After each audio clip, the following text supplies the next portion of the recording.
Good morning friends, आज आपके लिए लाए हैं इकोनॉमिक के बोर्ड का इम्पोर्टेंट क्वेश्चन। मतलब हमारे लिए एक इकोनॉमिक्स में कौन सा चैप्टर्स क्या है बहुत ज़्यादा इंपॉर्टेंट है और हमें उसमें से कौन कौन से क्वेश्चंस क्या करने हैं, पढ़ने हैं। तो आइए देखते हैं हम लोग हमारा चैप्टर नंबर 1 और चैप्टर नंबर 7। ये चैप्टर नंबर 1 और चैप्टर नंबर 7 जो है वो हमें क्या करता है, question number 1 to question number 6 के लिए 8 मार्क के लिए पूछता है। इसमें छोटे छोटे क्वेश्चंस क्या होते हैं, आते हैं, शॉर्ट नोट्स भी आते हैं और ये पूरे होल चैप्टर में से मतलब 7 और 8 चैप्टर में होल में से 12 मार्क्स को क्या करता है, कैरी आउट करता है पूरा का पूरा। फिर आते हैं सेकंड इंपॉर्टेंट चैप्टर है हमारे लिए, सेकंड चैप्टर है जिसका नाम आपको पता ही होगा, यूटिलिटी। क्या है? यूटिलिटी। उसमें हम लोग को पढ़ना है types of utility, features, law है उसके अंदर एक, उसका अजम्पशन और एक्सेप्शन वो हम लोग को करना है। और उसके बाद आता है इक्वी मार्जिनल यूटिलिटी, ये हम लोग को क्या करना है, यहाँ पे करना है। देन आता है हमारा थर्ड चैप्टर। थर्ड चैप्टर बहुत इंपॉर्टेंट चैप्टर है मेरे हिसाब से। अगर आपको करना है तो आप सबसे पहले क्या कीजिए, अगर आपको फर्स्ट और 7 चैप्टर हो जाए, अगर आपका कौन सा फर्स्ट और 7, तो आप क्या करोगे, 2 के बाद आप डायरेक्टली किस चैप्टर पे आओगे, थर्ड चैप्टर पे आओगे, क्योंकि थर्ड चैप्टर क्या है, बहुत इंपॉर्टेंट है। और ये पूरे होल बुक में क्या करता है, या पूरे चैप्टर में से हम लोग को एग्जाम में 20 to 25 मार्क्स के लिए क्या करता है, क्वेश्चन आता है। देन आता है उसमें पहला what is demand. Okay, then उसका टाइप्स आएगा, what is law of demand, ये भी क्या कर सकते हैं, आ सकता है। और सबसे इंपॉर्टेंट है यहाँ पे इंडिविजुअल डिमांड और मार्केट डिमांड, ये आप जब भी एक्सप्लेन करोगे तो इसका मीनिंग और इसका क्या करोगे, पूरा ये जो डायग्राम है वो डायग्राम के साथ आप उसको क्या करोगे, पूरा का पूरा एक्सप्लेन करने वाले हो।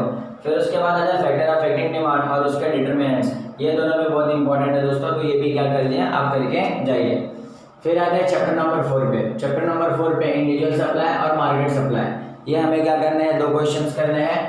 ओके, देन उसके बाद लॉ ऑफ सप्लाई और अजम्पशन और एक्सेप्शन, मतलब हम लोग को सप्लाई, लॉ ऑफ सप्लाई करना है, उसका अजम्पशन और एक्सेप्शन भी करना है। देन अगर है तो स्टॉक और आउटपुट, ये क्या करना है हम लोग को, दोनों करना है, ये शॉर्ट नोट्स के लिए आ सकता है। फिर आते हैं चैप्टर नंबर 5 है, ये भी मेरे हिसाब से सेकंड इंपॉर्टेंट चैप्टर है जो आपको क्या करना है। इसमें pure competition, perfect competition, monopoly और मोनोपोलिस्टिक, इसके आपको फीचर्स पहले करने हैं।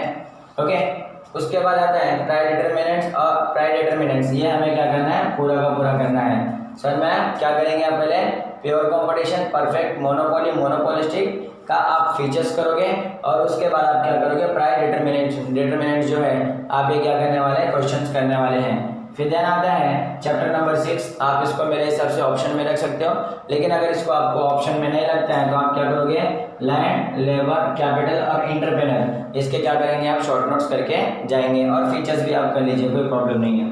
देन आते हैं चैप्टर नंबर 9 पे। चैप्टर नंबर 9 पे क्या है आपके लिए, डिटरमिनेंट्स ऑफ एग्रीगेट डिमांड, ये क्वेश्चन आपके लिए बहुत ज़्यादा इंपॉर्टेंट लगता है, तो आप ये क्वेश्चंस को क्या करेंगे, पहले करेंगे।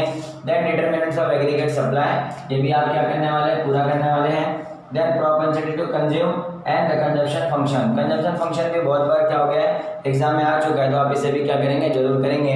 आइए अब चलते हैं चैप्टर नंबर 10 पे। आइए चैप्टर नंबर 10 पे चलते हैं। चैप्टर नंबर 10 में जो इंपॉर्टेंट क्वेश्चन है वो है टाइप ऑफ मनी। कौन सा है, टाइप ऑफ मनी, जिसमें आपको metallic money, coin money, plastic money, इन सब के बारे में है। उसके बाद आपका आता है जो इंपॉर्टेंट क्वेश्चन है वो है प्राइमरी फंक्शन।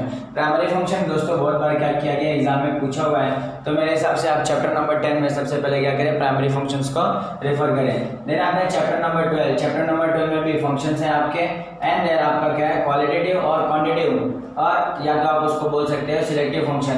तो आपको ये क्या करना है, सिलेक्टिव फंक्शंस करने हैं, जो आपके लिए क्या बहुत इंपॉर्टेंट है। मतलब प्राइमरी फंक्शन के बाद आप 12 नंबर चैप्टर में क्या करेंगे, 12 में जो सिलेक्टिव फंक्शन है उसको क्या करेंगे आप, पूरा का पूरा करने वाले हैं। देन उसके बाद अगर आपको करना है तो CRR, SLR, repo rate, reserve repo rate, ये क्या है आपके लिए कंपल्सरी क्वेश्चंस में हर बार हर साल क्या होते हैं, रिपीट टू रिपीट होते हैं, जिसमें CRR और रेपो रेट और रिजर्व रेपो रेट ये क्या करता है, आपको पूछता ही है। देन आता है 13 चैप्टर पे। 13 चैप्टर में सिर्फ 3 क्वेश्चन है दोस्तों, सरप्लस बजट, डेफिसिट बजट और बैलेंस बजट। ये बहुत इजी क्वेश्चन हैं, अगर आप इन्हें समझना चाहेंगे तो आपको क्या होगा, बहुत इजी होगा।